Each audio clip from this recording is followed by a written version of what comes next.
thanks for joining us for this discussion on the problems of work. At this point, you should have read or be familiar with a couple of the readings on the problems of work that talk about some of the internal struggles that we have. And we're going to use this audio to discuss some of the more external problems with work, the things that we face that come at us. So the thorns and thistles, as I think we're going to, a phrase we're definitely going to overuse in the next hour or so. But we'll try not to. Pastor Brian and Pastor Matt are here with me. Hey.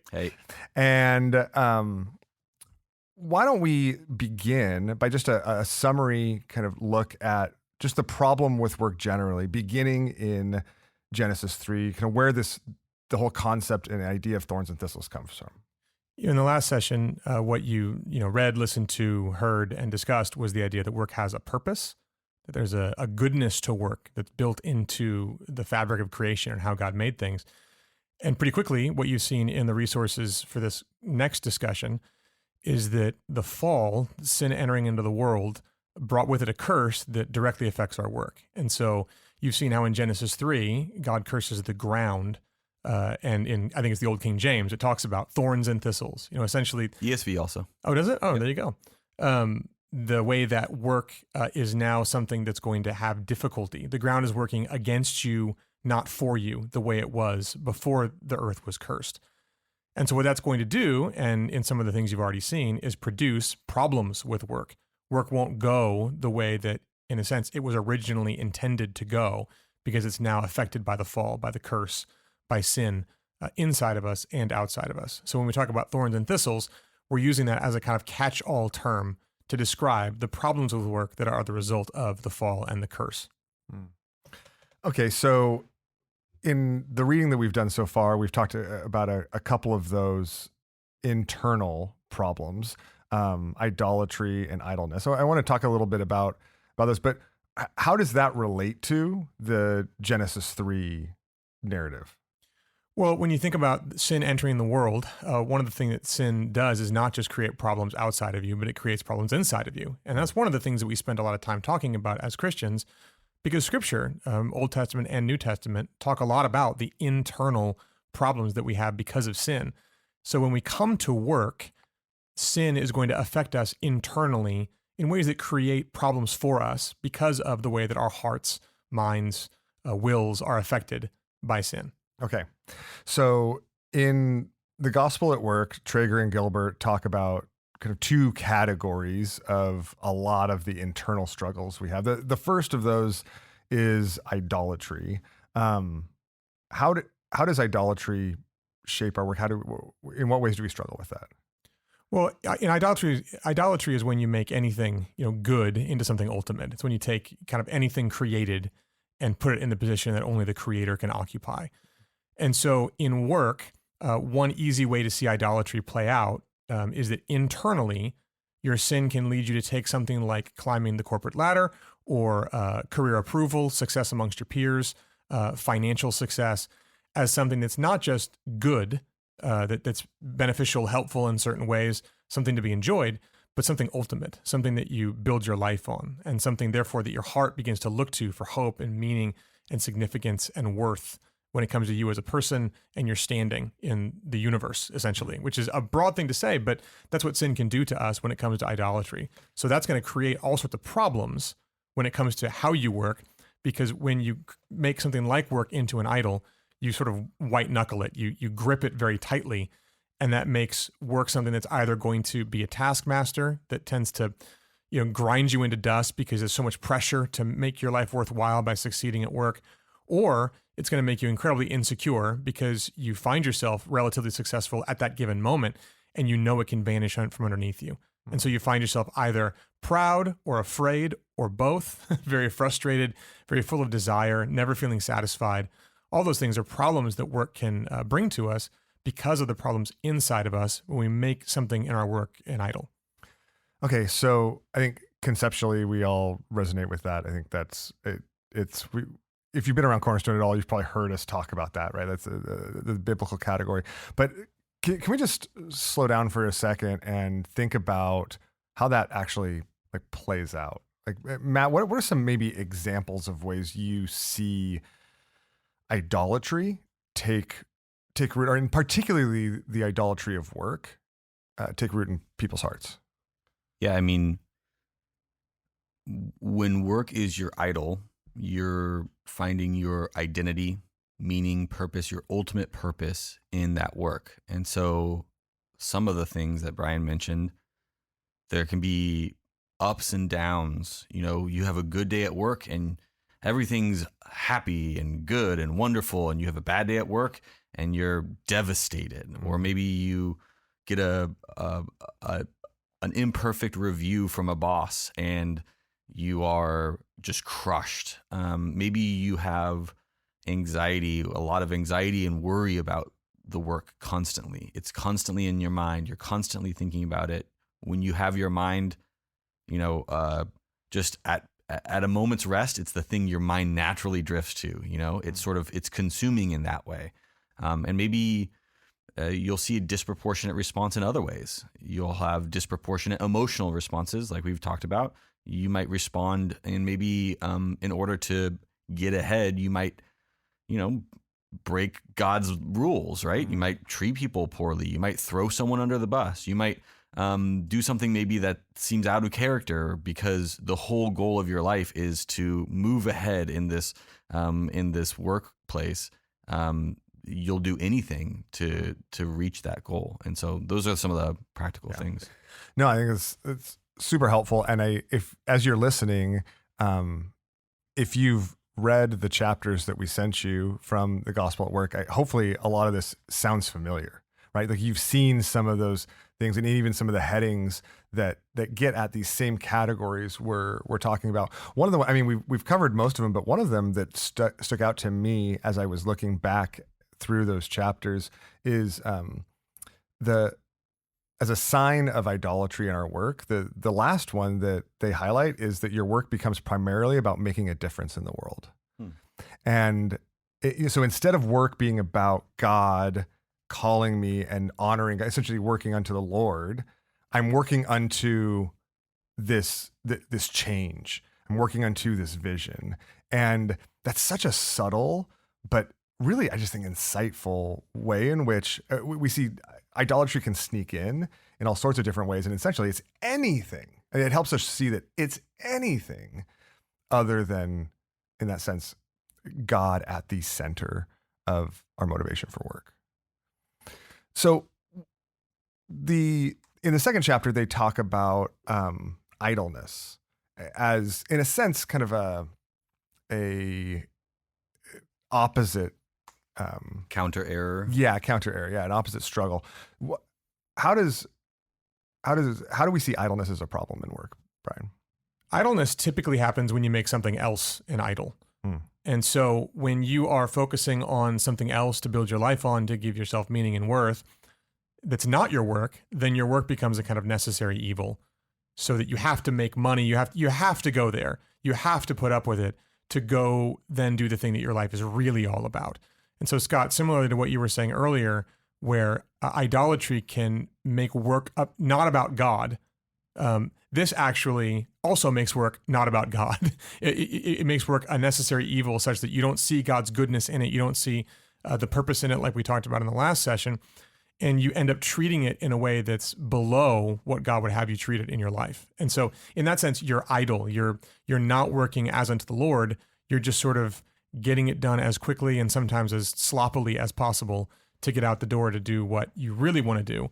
When you worship God for who he is in and of himself, ideally that produces in you the ability to not treat work as an idol, but also not be idle. It's very hard to do in voice and not print. Not be idle in your work, because your work will not be ignored, but it also won't be overinflated in importance. It'll have the importance God gives to it. Okay. And maybe I'd love for you to expand on that importance God gives to it, because I think sometimes we can say, well, no, the other thing that's so important to me is God and are the things of God. And so I'm just, punching the clock and just trying to do the least I can, putting, the least energy and thought into this possible so that I can go do the things of God. Like, what about when other things we're doing, in that sense, aren't an idol? Like, how do we think about that? Well, I mean, if you want to do the things of God, you have to let God tell you what those are. And so when you look at passages like Colossians 3, which we'll look more at in the next session, and just through the tenor of Scripture, and even at the last session about the purpose of work, if God looks at your work as a kind of vocation, as a kind of calling, if that's how he's given it to you, as a good thing for you and to bless others, despite the problems we'll talk about today, then it's not really up to us to then revamp, to adjust, to edit what he said in order that we can go serve him more. Serving him looks like listening to him in all the places he's called you to, including your work. Okay, so Matt, what are some ways that idleness we might find idleness seeping into our work ethic? Yeah, I think probably the first thing that comes to mind is just maybe something like cutting corners. In your work, you don't care that much because you don't see God's calling in it for you. It's a means to another end. It's not something that you are really interested in or passionate about, and it doesn't really matter. Brian, you said sloppily, right? Like it doesn't really matter how you get your work done. There's no desire to be excellent or to do an excellent job for the Lord or honor the Lord in your work. My guess would be there's probably a lot of compartmentalization as well, that God and work are completely distinct things. There's no sense of God in your work, with you in your work. It feels like, and this is maybe maybe a common feeling is struggling with a workplace. This is a little bit different and beyond just, oh, I'm not sure I like my job. This is more like, I don't even see God anywhere near this. I don't care about this. I'm not interested in doing a great job. I'm not interested in working hard. In fact, I'm going to be cutting corners and not really investing myself with any of my creative abilities in any way in this place. And this huge disconnection between my workplace and God's calling.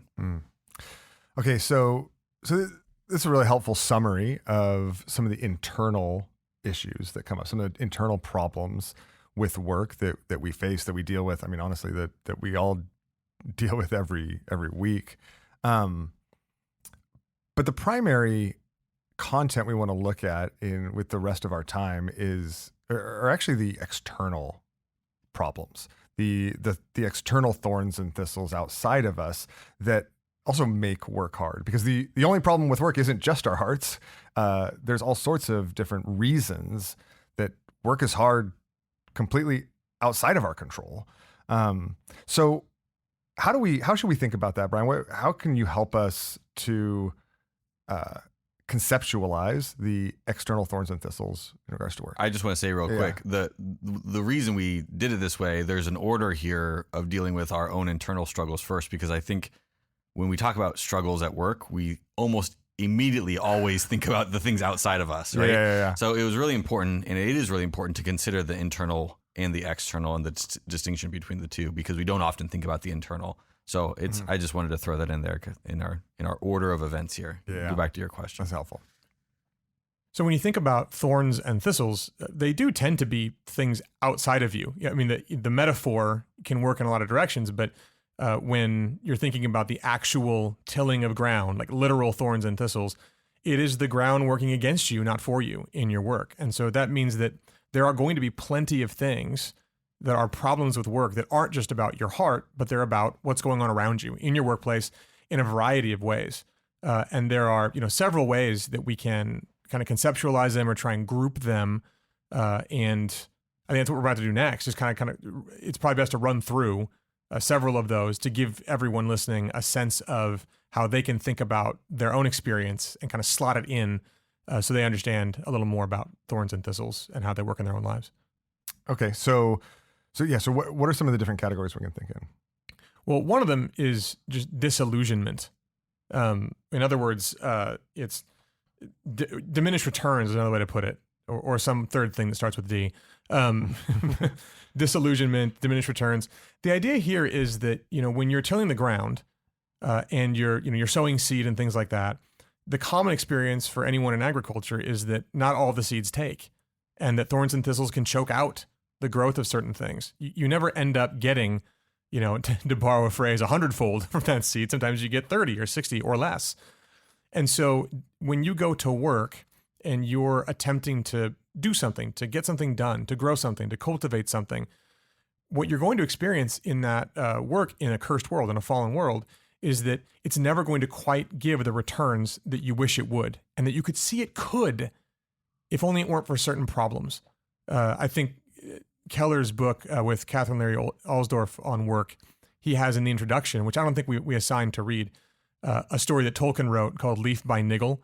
And the idea is this man Niggle is drawing this, he's trying to draw a tree essentially, and he keeps focusing on this leaf and niggling with it. He keeps changing it and editing it because it's not quite right. And then essentially he dies, and in heaven he sees the tree. He sees the tree the way it was always meant to be in his mind, but he could never really produce.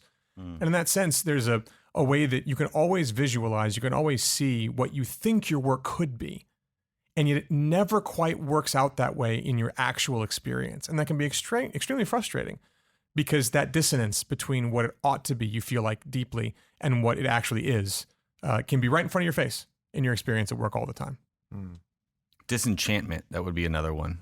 There it is. Yeah, we got a third. Diminished returns, disillusionment, and disenchantment. But there's something really powerful about that, because you could have a really proper mindset when it comes to your work. You could see God in it. You could want to honor the Lord in it. You're not being idolatrous and you're not being idle, but you're disappointed with what comes from the fruit of your work at times, because this world is fallen and cursed and broken.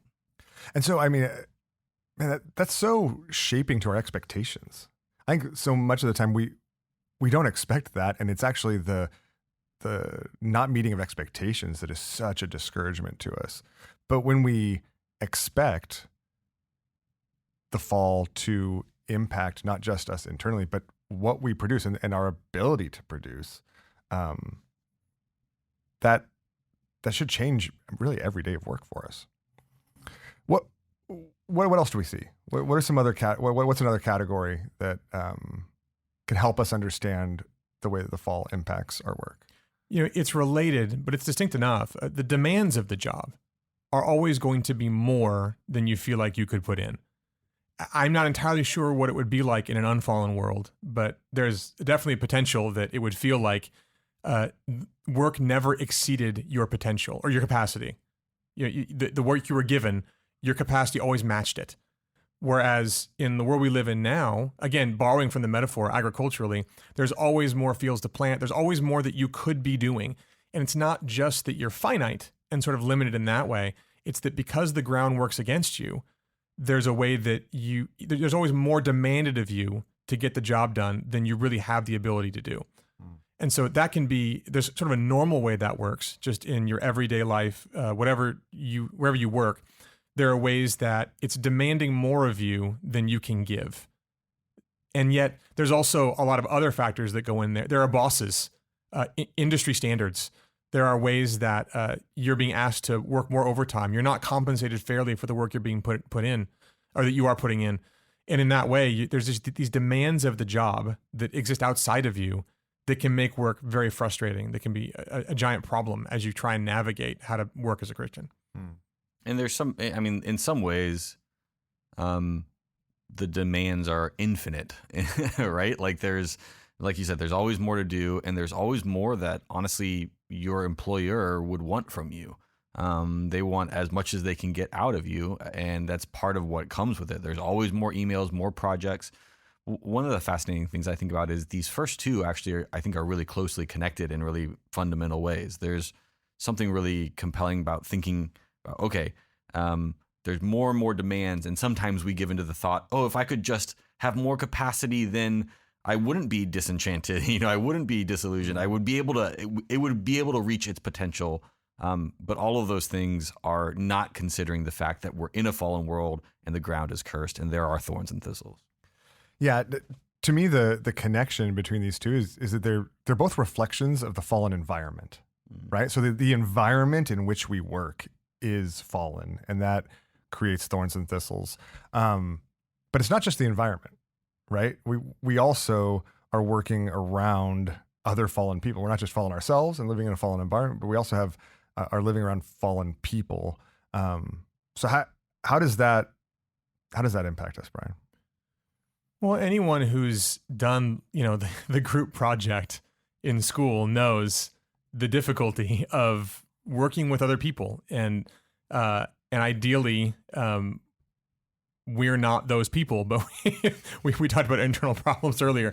There's a way that there from small Inevitably annoyances. we are. Yeah, there are little ways that being around people, the relationships you have with your coworkers, the small annoyances of being around people who don't, perfectly match up to you compatibility wise, people who don't contribute the way that you think they ought to, people who blame shift and, take credit where they don't deserve it. And all of those that's a massive category of just other human beings. And in a way, a lot of the ways we talk more globally about the difficulties of relationships just between two sinful people, they're going to happen at work too. And they're going to take on a unique shape because they're happening at work and have unique contexts like projects, departments, hierarchies, all sorts of things that are going to affect your work, and you're going to feel like, this is a problem I have at work. This is something I struggle with.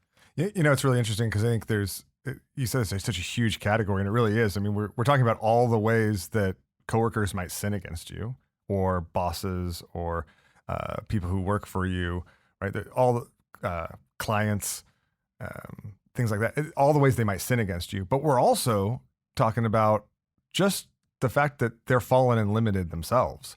And so there's things that it might not even be sin, but it makes your work harder because they don't have certain ability. They don't have perfect abilities. They don't have perfect, complete capacity. Those around you don't. So it kind of, I feel like you're drawing a circle around all of that and saying these difficulties with coworkers provide some really significant problems in the midst of work. I had a coworker at one point who every email she would send, she would mark it as highest priority on Outlook. So every email would come in as highest priority. Always drove me crazy.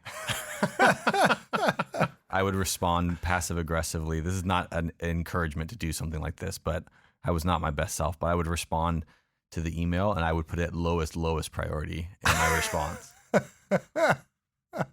So I was probably a thorn and thistle for her as well. Yeah. Which only fed, it only made her send the next one. It was a thorn and thistle upward Volley. spiral. Yeah, exactly. Yeah.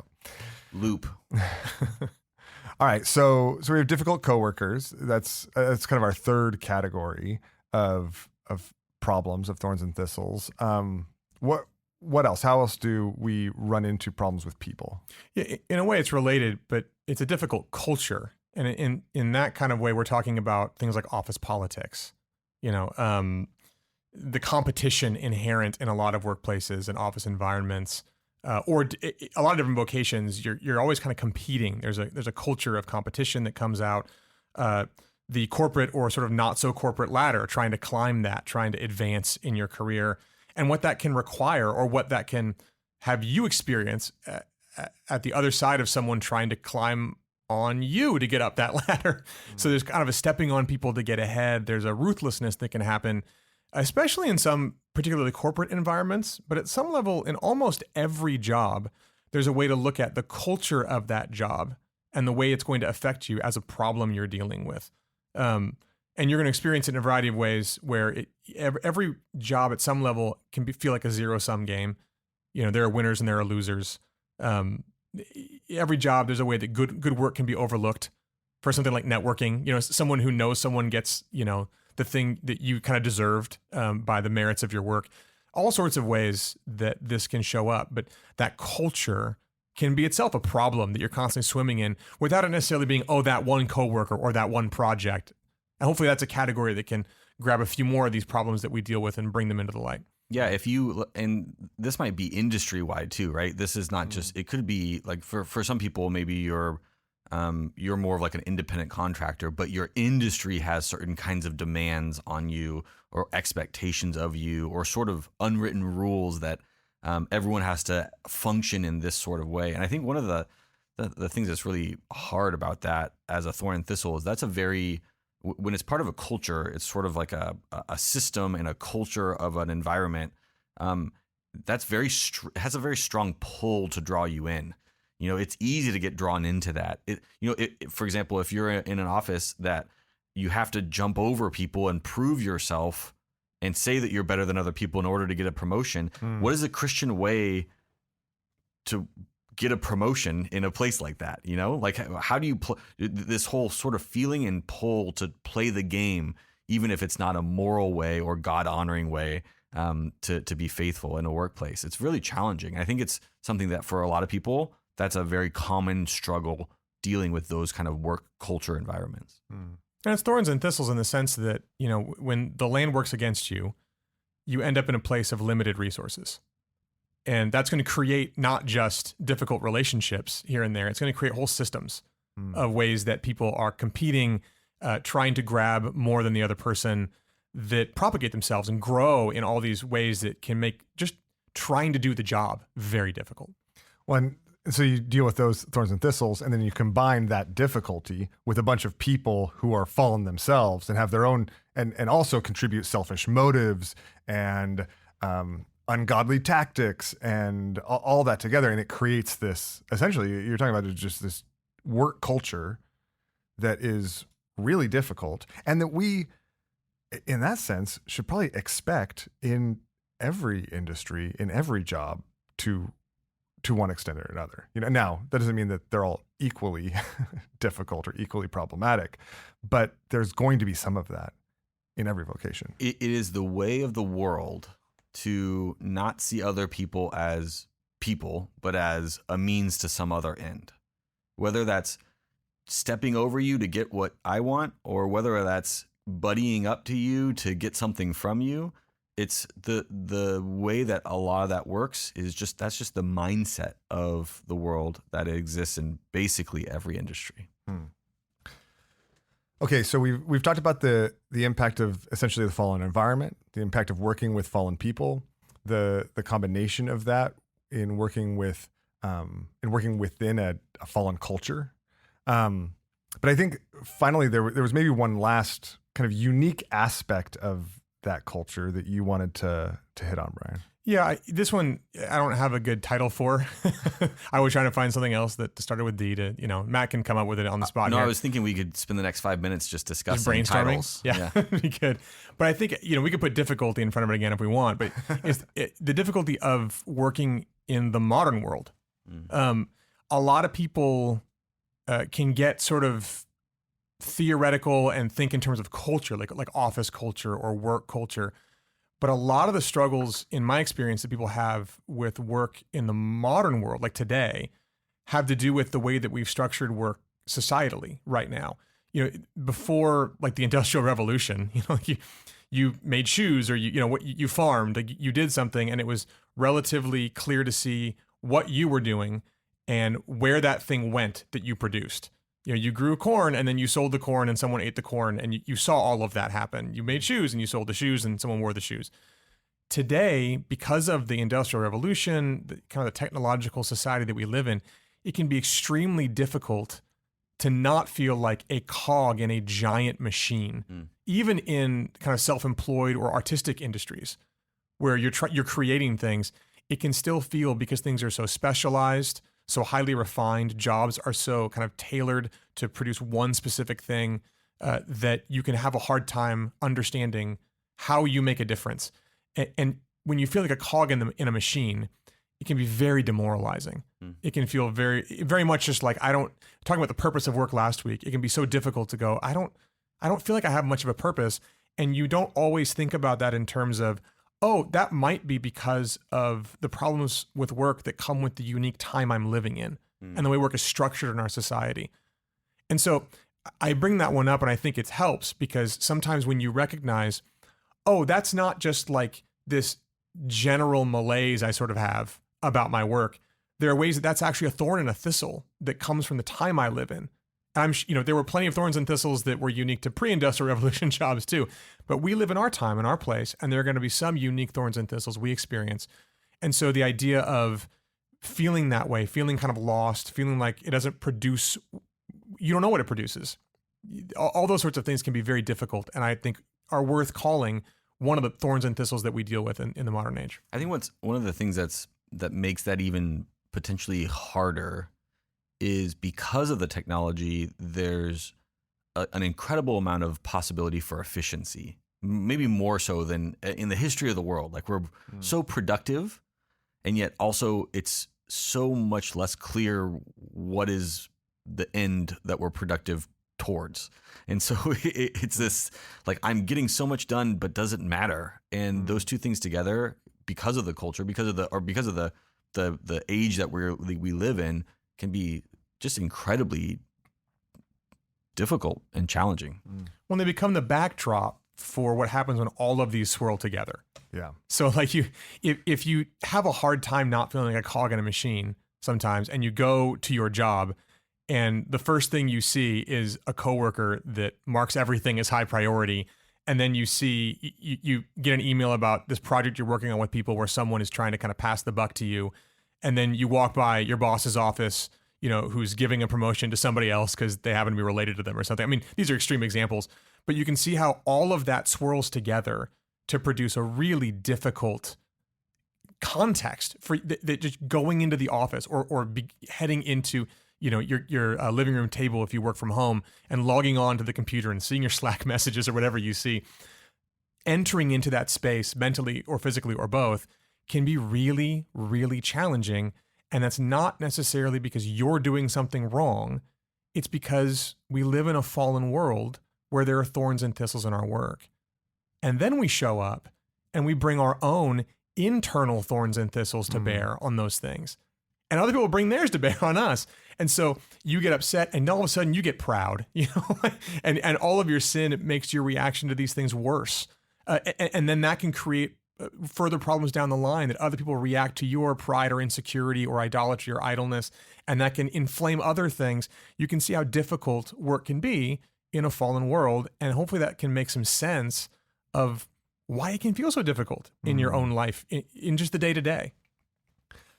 Okay, so in the first discussion, all the resources, we talked about the purpose of work. And in some ways, I think that's really exciting, right? It's really encouraging. It's like, yeah, God created us for that. Like he created us for all of this. And this is what we should be doing. But by this point, we've got to be pretty discouraged because we're looking at all this and we're like, oh yeah, that's why I don't experience that. Right. This is all, it's all these, and I experienced this in spades internally and externally. So looking at all the reasons, internal and external, that work is hard and that it's not, we don't experience it the way it was designed to be experienced. What, is there any reason to have hope? Like what do we do with that? Where do we go? Well, one thing right off the bat is a very practical encouragement. And you've been saying this along the way, Scott. There's going to be struggles with work in a fallen world no matter what. Those struggles can get much harder when you expect them not to be there. Yeah. So simply knowing that you exist in a fallen world, that you yourself are going to contribute to some of the difficulties you face, but even if you pitch a perfect game internally, which of course isn't going to happen, there are other people and other thorns and thistles that are going to make it difficult for you. And knowing that is it's oddly encouraging because it allows you to lament it. It allows you to say, this isn't the way it's supposed to be. This is genuinely hard. I can admit that without it feeling like I failed somewhere along the line and created all these thorns and thistles that are in my life.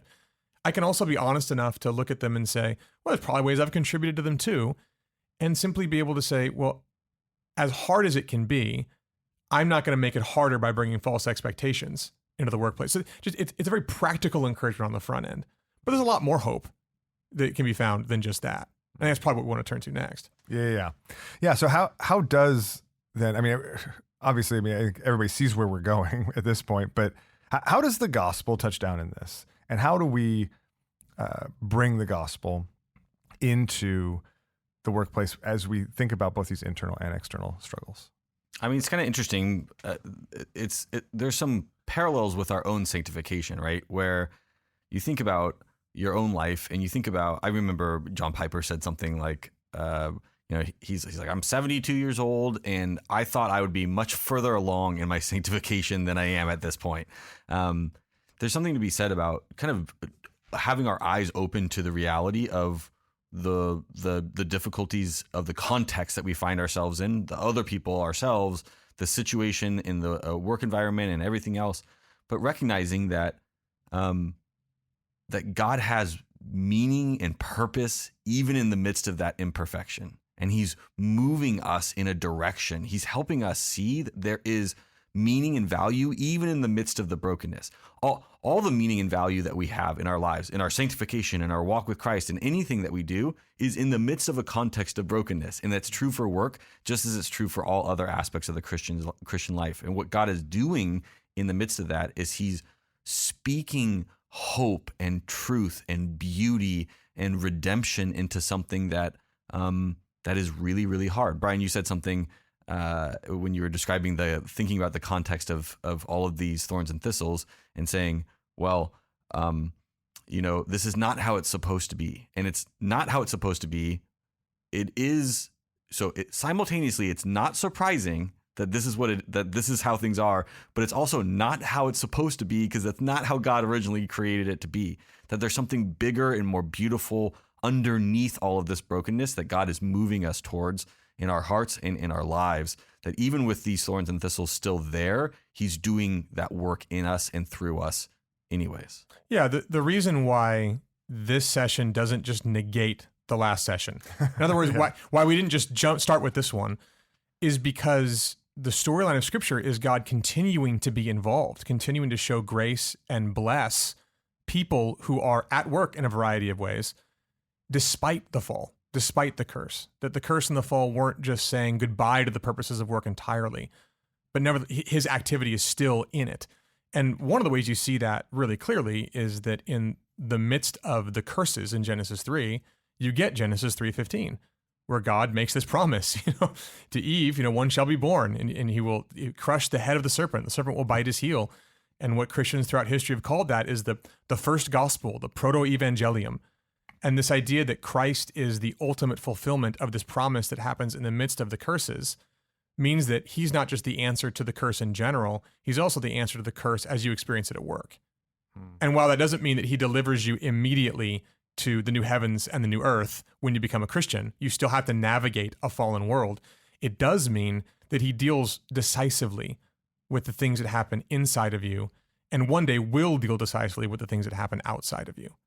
It means the curse is not the final word, that there is hope in and through and underneath and beyond the thorns and thistles and the brokenness that we experience in this world. Yeah, he deals with the thorns and thistles inside of you and the ones outside of you. It's just in different ways. The ones inside of you, at some point you think about idolatry and idleness, which is just a different form of idolatry. Not listening to God and making something else an idol, just not your work. And you realize that it's when Christ comes and says, you don't need to build your life, your significance, your meaning, your worth on anything besides me. I'm going to give it to you freely and completely and wholly. I'm going to clothe you completely in my righteousness. You'll become the righteousness of God. When you have that for free through the cross and the resurrection, all of a sudden it really does free you up from having to make work an idol and from having to make anything else an idol, so that work becomes an inconvenience that you're idle within. You're working sloppily. You can work as unto the Lord, that we'll cover in the next section. But in that sense, Jesus and the gospel is what frees up. It's what handles, cures, softens, and removes the thorns and thistles inside of you. And in the same way, when he returns, he's going to completely remove the thorns and thistles outside of you, such that new heaven and new earth will be, you get to see the tree that Nigel saw in Tolkien's story. You get to see that he drew a leaf. It never turned over for him. It never became what it should be. You're going to see whatever your work could have been and more in the new heavens and the new earth. And you will do work in the new heavens and the new earth, and it will be redeemed work that we've never gotten to experience yet. And in the midst of all of those external thorns and thistles now, it's going to give you a new power to navigate them. And we're going to talk mostly about that in the next session. So session 3 is almost all about how do you handle work as a Christian in terms of internals, but also a lot of externals. How do you navigate these difficulties that we're talking about here? Ideally with even more specificity as we discuss it when we get together for session 3. But in the meantime, you can see how when your internal thorns and thistles are treated by the gospel, are softened and removed and continually repented of, it's going to open you up to navigate the external thorns and thistles in a new way. You're going to be much more patient with difficult coworkers than you could have been before. You're going to be much more able to understand how to navigate office politics as a Christian when you're not having to derive your meaning from work. And so you can be disappointed but not overthrown. Or you can succeed without it going to your head entirely and being overinflated. There's just ways that it will still be difficult for you, but Christ and the gospel are going to give you a heart that can navigate those more easily than you can without having that like resting on your heart in a deep way. When the culture of the office is kind of draw you in and say, this is your identity, meaning, and purpose, your identity, meaning, and purpose rooted in Christ anchors you in the midst of that storm. You're still hit by that storm, but it anchors you in this unique way. Yeah, when you go to the all staff meeting and they say, we're a family here, you know, like, you can kind of go like, yeah, okay. You know, at some point you can take that for what its best intention and not have to worry about making it your actual family, and not to worry. I mean, not that anyone necessarily is tempted towards that in certain ways, but you have to worry about making that your meaning, your source. You don't have to get angry at it about how overblown that is. Whatever your reaction to those everyday sort of experiences you have at work, they're just going to be softer, gentler, meeker, more stable and secure when you understand that in the middle of the curses and the thorns and thistles, God said, I am going to redeem all of this. And I've already sent Christ in his first coming to redeem the ones inside of you. And I'm in the process of redeeming those outside of you through you. And then one day I'm going to take care of all of it entirely. It just is going to change how you work. Man, it's so encouraging. I think as people listen to that, they're like, it's the balm to that pain. It's so sweet, so encouraging. But before we close, and I'm gonna put you guys on the spot a little bit. We didn't prepare for this. You're going to specifically call us out as thorns and thistles in your life because we work with you. I would like to deal with this now. That's right. The area of grievances. As you've been talking, I've developed a list. Every category you said, I'm like, that's me. I know. No, but I want to put you on the spot a little bit because I would love for you, for somebody who's listening to this, and I want to do this both with internal and external, but for somebody who's listening to this and they read about these internal problems, they read about idolatry and idleness, and they're like, oh man, that's me. Like that's a huge part of my problem at work, and they're convicted in a way. Would you maybe even opening up your Bibles?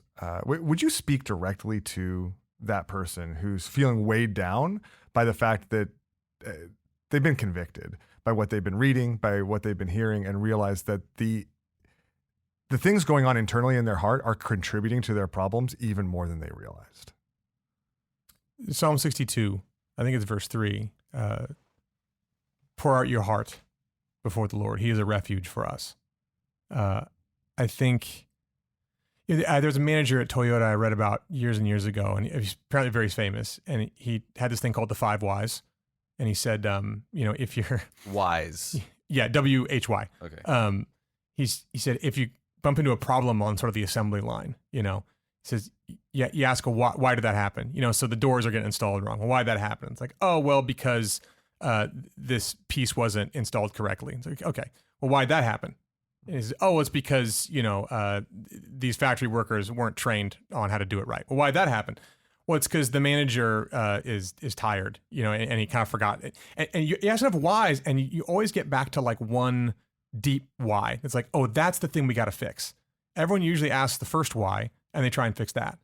And it's only when you ask a bunch of whys that you get to the actual problem, like the source of the problems. And obviously it's kind of a very like business kind of solution, but I honestly find it very helpful spiritually when I talk about internal problems. And I think about pouring out your heart before the Lord as just a lot of asking why, and being honest before the Lord as to why you're experiencing what you're experiencing. So if you're very convicted, one of the things is to not just be convicted generally, but to say, okay, why do I want this job to produce all these things for me? And your first answer is not your right answer. You have to ask why to that one, and then why to the next one, and just keep asking why before the Lord in prayer. And you might get to by the Spirit, some deep things. Who knows? Who knows what comes of that? But the very next line is, for he is a refuge for us. And the idea is that you're pouring out all these things. You're able to ask those difficult questions, and idolatry questions are always difficult questions. They're always deep. They're connected to hopes and fears and desires that can feel dangerous and scary and kind of radioactive to touch. But you can do that in front of the Lord, who's a refuge in Christ, in a way you can't do it with any other person, and even just by yourself. You're just so safe there. And so my encouragement to you is, if you're feeling convicted, you're probably also feeling worried. And I think pour out your heart before the Lord in prayer, and let him be a refuge to you. And in that process, let other people in the church express how he's a refuge in your life. So don't just leave it in prayer, but talk to others about it, and find yourself experiencing grace and repentance and love from God, and not just in prayer, but through other people too. That it's a little generic, but I think that's what I'd say. That's great. Okay. All right. So what about for someone who's been listening to us, and even as you've been walking through the categories of ways in which the fall impacts us from externally, and they really resonate with those too. And they're like, man, that's me. Like, that's my job really is difficult because of a number of these different factors, whether it's difficult coworkers, or the culture of my industry, or the demands of the job, or just the way in which life and society are structured. They resonate with that, and they're like, okay, so now I know a bit more about why it's so hard, but it's still really hard. What would you want to say to that person? I honestly have the same answer. I think that when things are really hard, and you have 3 pastors that you're listening to right now, which means that you have 3 people who are exposed to more difficult things than the average person. In other words, we have access to people's lives that a lot of other people don't have. And so I think we could easily, and we won't, but we could easily go around the table right now and talk about how many extremely difficult job situations we've heard about. And I can think of several right now that are happening at the moment in the lives of the people in the church. And I could think about that many and more over the history of this church. So we're not, just because we're pastors doesn't mean we don't understand how bad it really can get. And it can get really bad, whether it's bad in the general sort of the drip water torture of it adding up over time, over years and years and years, or the crises that never seem to let up, and the pressures that seem to just really clamp down on people in ways that are just unfair, and feel like they just shouldn't be that way. Not in general, but specifically, it just seems egregious. So we know the pressures of that. And I think when work gets really, really hard, one of the things that you need to do is you need to actually express that difficulty. You can't just try and knuckle under and go like, well, I'm just going to figure it out. It's awful, because then it's that never works. It's cliche, but the only way out is through. And one of the best ways I know to do that is to pour out your heart. When you talk about pouring out, that imagery is, you take a vessel, a jar of some kind. Pouring out means you pour all of it out. You don't just like dip a little. The whole thing comes out, which means the stuff at the bottom that doesn't always come to the surface, that comes out too. And so all the difficulty, all the lamenting, we did a sermon on lament in our suffering series that, at least when this was recorded, was pretty recently. All that lamenting, all that difficulty, expressing that before the Lord in prayer, and knowing it's okay to talk about how hard it is, and to be encouraged in that, and to allow that to also bring up your own negative emotions, and the ways that maybe you aren't handling it that well, that sometimes are underneath all of it and mixed in with it, knowing that the Lord really is a refuge for you. And I think when that happens, what you find is that it's not less difficult, but it doesn't weigh as much. And that's what I really want for people who are in really hard situations, is to experience the goodness and the comfort of the Lord, not because they're denying how hard it is, or suddenly imbued with strength. It doesn't feel hard at all anymore. It's going to stay hard. Unless circumstances change, the thorns and thistles are going to be thorns and thistles. But I want you to experience how the Lord with you by the Spirit can hold up that weight. And in the same way, I want you to experience that through the church community around you too. How God's hands and feet in other people, believers who are close to you and who are trusted and wise, can come alongside and hold your arms up kind of when you're fighting against those thorns and thistles in the midst of your day. And you can experience the comfort of the Lord tangibly that way. So for me, I hate to just say, oh, it's the same. But I feel like both that answer works in both directions, and can have you come out the other side being honest and yet feeling like the Lord is with me. Yeah. That's so rich. There's a passage that comes to my mind, and maybe I'll give you the last word, Matt. As you were talking, I mean, I come back to it again and again and again, but it made me think of Romans 8, which at the beginning of it reminds us that no matter how deep the idolatry, no matter how deep the whys go, there's no condemnation for those who are in Christ Jesus. That we've been set free and completely forgiven. That even if any conviction has come, that it is matched by Christ's forgiveness. And then he goes on and says, "For the law of the Spirit of life has set you free in Christ Jesus from the law of sin and death." Right? That there's freedom. And I think maybe when you think back to the first session and all the beauty of what work was created to be, there's freedom, that we have the ability by the Spirit to walk in freedom, because God has done in verse 3 what the law, weakened by the flesh, could not do. And it makes me, and I think sometimes when it comes to work, especially when we realize, I'm doing something wrong, we return to law, because we're like, okay, I've got to fix it. Like that's just kind of the post-industrial revolution world we're in, where mechanism is the means of solution. And God says, no, I meet you there, and I am going to do, and I have done, what the law, weakened by the flesh, could not do, by sending his own son and freeing us from that.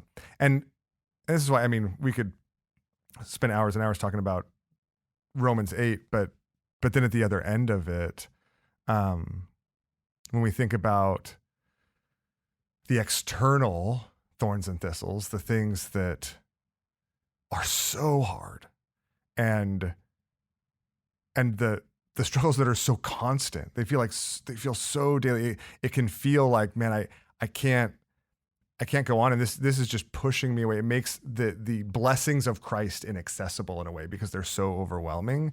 Paul reminds us in the end that not only is it God who justifies, but then he says in verse 35, "Who shall separate us from the love of Christ? Shall tribulation or distress or persecution or famine or nakedness or danger or sword?" Right? And shall any work struggle? Should any problematic coworker, should any culture, should any society that we live in separate us from the love of Christ? In each of those moments, in all these things, verse 37, we are more than conquerors through him who loved us.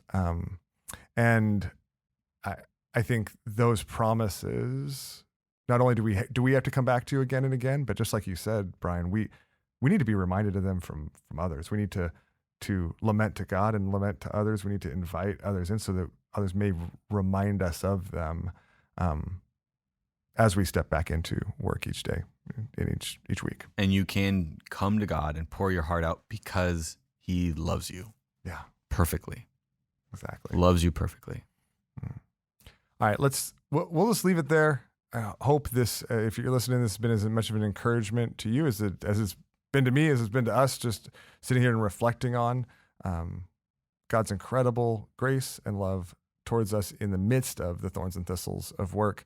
And we look forward to discussing it with you, discussing it with other people in our church, inviting them into this in the midst of the cohort discussion that we're going to be having. So thanks for listening.